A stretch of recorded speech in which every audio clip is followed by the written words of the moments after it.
what excites me is that there's no chiropractic university that has any kind of program like this.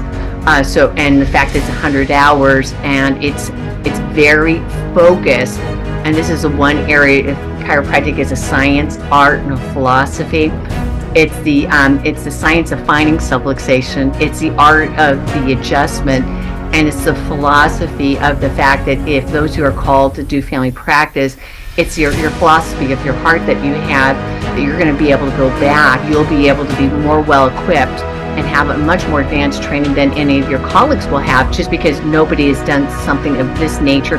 It's a first in our country, and it's a first actually in not only the U.S., it's a first in the world that we're putting all these techniques together.